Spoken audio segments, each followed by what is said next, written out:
Good evening and welcome back to Lindsley Avenue's Facebook class for Wednesday evenings. Tonight, we really and truly do complete our study of why I believe here on June the 12th. I appreciate everybody who has persevered and hung in there throughout the class. Tonight's going to be a summary of where we've been and what I really would want someone from this class to take with them. Why do I believe? Why should you believe? And so let's look at a summary of where we've been in as concise a fashion as possible. Again, thank you for being in this class. Next week, we are going to be starting the study of a book. We'll look at text from one of the books of the Old Testament, I suspect, and we will be doing that on Facebook as well. Thank you for being here with us. So I've started off here by saying as a summary, God really exists. Why? God makes sense of the origin of the universe. The universe had a beginning. So I would suggest to you this remarkable conclusion has been confirmed by discoveries in astronomy and astrophysics. Physical space and time were both created at a point in the past, an event the echoes of which can still be observed in the universe around us. It had a beginning. 150 years ago, science had taught the universe was eternal and self-existing, not what is taught today. This discovery requires that the universe began to exist and that it was created out of nothing. But from nothing, nothing comes. You can't have something coming from nothing. There must therefore be a cause for this beginning. This cause, being outside of space and time, must itself be uncaused, or else it is not the cause. It would be simply another chain going back. You can't have that, an infinite chain of past events, an infinite chain of past causes. It must be an uncaused, changeless, timeless, non-physical being who created the universe. Why? Physical is part of the universe. Time is part of the universe. If they came into existence, whatever created the universe has to be outside of space and time. It must be uncaused because, as I say, you can't have an infinite series of past causes or events. It must be timeless and therefore changeless. Change occurs through time since it created time. Since it also created space, it must be non-physical. How amazing that the description of God, not only in the books of Genesis, Exodus, Leviticus, Numbers, and Deuteronomy, but throughout the Bible, describe the only possible creator. If the Bible had suggested that God lived in some sort of golden candlestick and that this was in fact the creator, none of us would be studying any of this tonight because it is not possible for a physical whatever to have created the physical universe. Can't be. How very, very fortunate that if Moses was inventing something, he invented a creator like this. Well, I would suggest it's not fortunateness at all. It is the fact that that creator stepped into the universe, as it will, and revealed himself to humanity. This being we're talking about is God. He makes sense of the origin of the universe in a way nothing else does. God also makes sense of the complex order in the universe.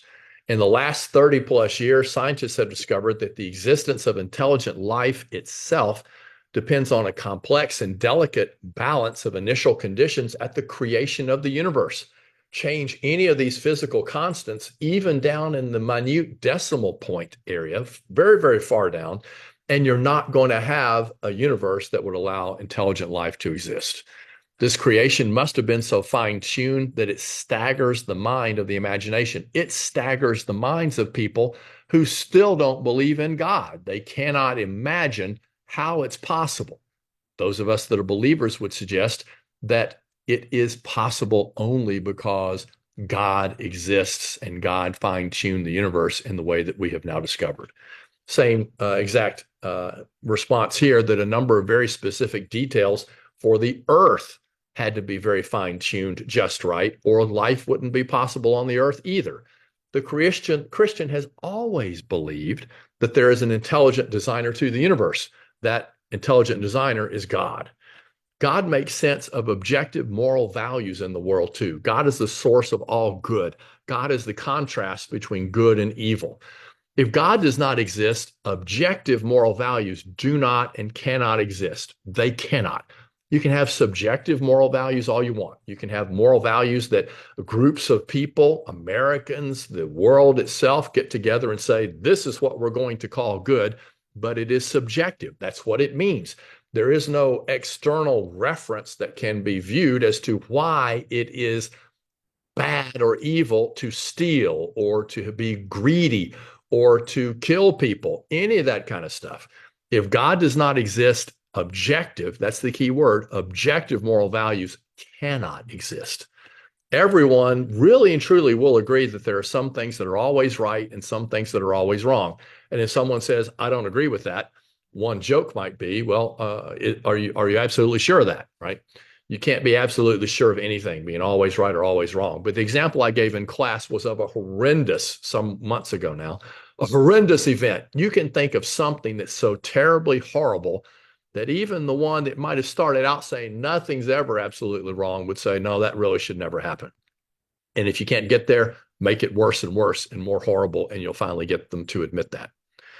You can't possibly have something always be wrong without God. There is no external reference. Hitler decided that it was just fine to kill Jews in an oven. What's wrong with that? Personally, there is something horribly wrong with that. I 100% agree.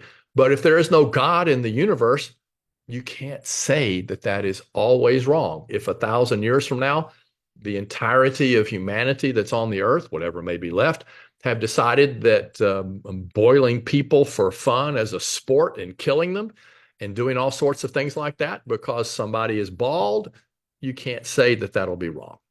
I found it interesting that this really forces a choice from people who do not believe in God, that they have to say, well, no, if they decide to do that, that's fine, when most of us would say that's crazy.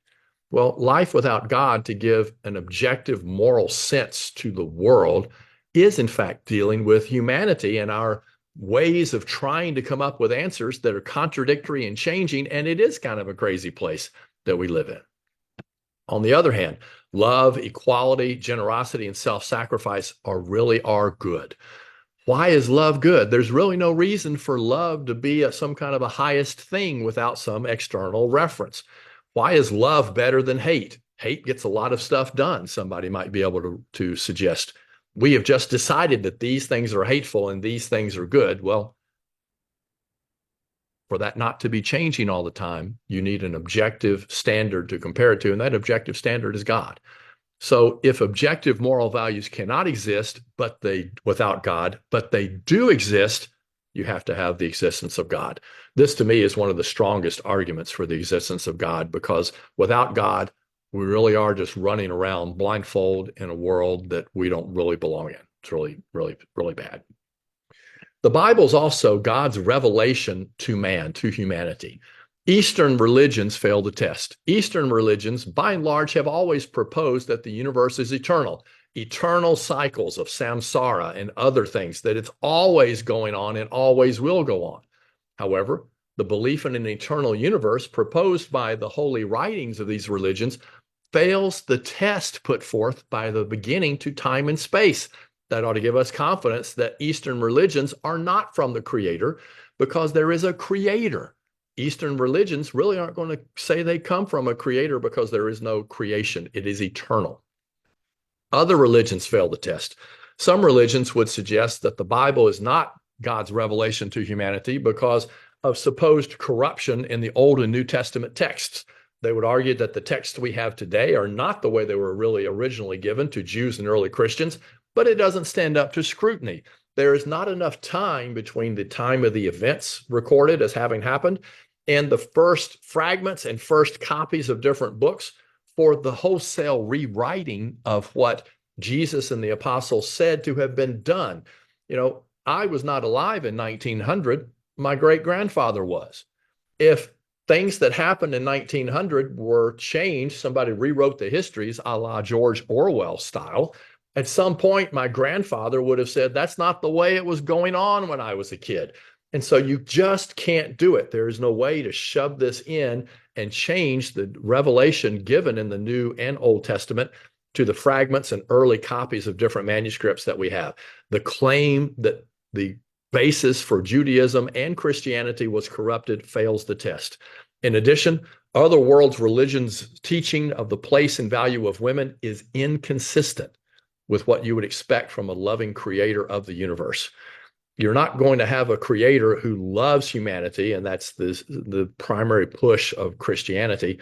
And the majority of Christianity, the majority of humanity on the face of the earth are in fact very, very second-class citizens and unnecessary, uncaring about what really is going on and happening to them. Other religions fail the test. Christianity, on the other hand, upholds that we are all one in Christ Jesus. There is no male or female. All are the same before God. I will suggest here that Judaism also fails the test, and that's straight from the Bible as well. The existence of Christianity is in itself strong evidence for its claims. The change as recorded in the apostles from cowering and running away when Jesus is led to being crucified to spreading the word, many of whom went on to become martyrs and die for the claim of Jesus rising from the dead, is strong evidence for the truth of the claims. The New Testament claims repeatedly that Jesus fulfilled Old Testament prophecies of the Messiah. The empty tomb loudly proclaimed that Jesus rose from the dead. The change, as I say, of the action of the apostles points to its truthfulness. You can have confidence. Judaism, by refusing to recognize the Messiah, has in fact failed the test of God's revelation to humanity. Only Christianity passes these tests. Of all the world religions, only Christianity, as presented in the text of the book, passes the test of what God's revelation to humanity would really be like. The Bible, as well, is without error, as originally given by God to humanity and supported by archaeology. A study of the situations where mistakes are said to be found in the Bible, I will suggest to you, leads to the conclusion that these claims are incorrect. We talked about a number of these. I suggested a book, Gleason Archer, The Encyclopedia of Biblical Difficulties, is a good one to have. Sometimes he goes through very complicated situations trying to describe how apparent error could be resolved, but there are resolutions to them. And so what we have, and even the early manuscripts, are not autographs. They're not right off the pen of an apostle or a prophet being inspired by God. But where you have any things that are off, you can always come to the conclusion that we can tell in the large majority of situations what was originally written. Anything remaining where there may still be some doubt is in no way critical to any formation of any doctrine or any fact of faith. Whether the preposition should have been in or on is not critical to anything found in the Bible. As I say, reasonable explanations exist for the proposed mistakes. Sometimes we need to find additional information, discovery of additional information to resolve a potential mistake. The track record is one of increasing support for what's in the Bible. Every day, each day, more and more discoveries are being made in archaeology and in manuscript discovery that support history as recorded in the Bible. One example I'll give to that is 150, 200 years ago, the common belief was that the Hittites were in fact an imagination of the biblical writers. And lo and behold, what's happened since? We found remnants of the Hittite Empire. I guess it's a good thing people didn't throw their faith overboard by the statements of people as they were looking at that 150, 200 years ago. Someone in the past would have rejected the Bible because of the lack of evidence at the time and would have made a mistake. I would suggest the Bible also gives us hope in the presence of evil, in the presence of bad things happening to us. Belief in God, first of all, assures us in ultimate justice. Rather than despair at the injustice in the world or bad things happening to good people, I will suggest bad things happening to bad people. Bad things happening, period. We can have confidence that God will judge each of us according to our deeds, according to our faith, according to our grace. God will make everything better. God will make sure that things are the way they are supposed to be. Evil things happen to a great extent because of the presence of free will in each of us or because of the natural world. Sometimes things just seem to happen. When someone chooses to do something that harms another, evil often results. Free will explains a lot. It can also explain something that you have no idea somebody chose an action in the past. There are explanations for everything. The world as itself being off track because of sin. How do we know what has happened in the past from the sinful world that can cause something to occur? Or the sinful world may cause mutations that can lead to cancer and who knows what. How do you know? Free will is what choice somebody else made 500 years ago might in fact harm me today. You just can't know. Don't assume that evil occurring means God is not home and God does not care. That is not true. Other evils often can occur because of my own choices. The choices of others are my own choices. Things don't seem to fit in, well, to those categories. Be strengthened in your faith. That can give you patience to wait upon the kindness of God, because the Bible strongly will say that our sufferings and sorrows are not going to last forever. We are only strangers, sojourners here on the earth anyway. I will also suggest what we've talked about here recently. The Bible and science do not disagree. Since God created the universe and gave us the Bible, his revelation in the rocks and the word will agree. The first revelation, the physical universe itself, existed before Moses was writing down what God was telling him on the mountain when the law was given, before the physical word was put on page. God spoke the universe into existence. The universe and what he has now told us about it in the written word will agree. We need to make sure, again, I think we really do need to make sure we are tolerant of different views on the details of creation without judging them using them to judge another standing as a Christian. None of us are the judge. Learn to have more grace toward people who may disagree in certain ways, as we all seek to grow closer to God and to follow after the Master. As Batsell Barrett Baxter said, I know Batsell Barrett Baxter was not Jesus. He was not God. He was subject to flaws like anyone else, but he was never accused in his lifetime of ever being a liberal, a modernistic viewpoint, somebody that believed in evolution. And he took heat on this, but he refused to change what was taught in the I Believe Because book that was used at Lipscomb for Christian evidences by nearly a generation. As he would say, we need to be aware of the different views people take toward the early part of Genesis and be aware of their possibilities and limitations and avoid unhelpful disputes about these areas. I think he would be even more disappointed by some of the way that things are handled today. Accepting the Genesis account and its message of why we were created and that we were created is of primary importance. Creation, according to the Bible, has withstood the test, even with all the discoveries of the last several hundred years. Have confidence. God is real. God is real. I do hope that you have enjoyed being in this class. This class was a little shorter. Some of them have been longer, some are shorter. Take these final things as ideas to keep in mind. If you come across something that causes you to doubt, realize there are explanations. We just need to seek them out. Have tolerance toward people that may be slightly different opinions than we might have on various things. Always show love when we interact with people. God is real, and we are all headed home to be with him. Again, thank you for being in this class. Next week, we'll start with a textual study from a book of the Bible. Thank you, and see you then.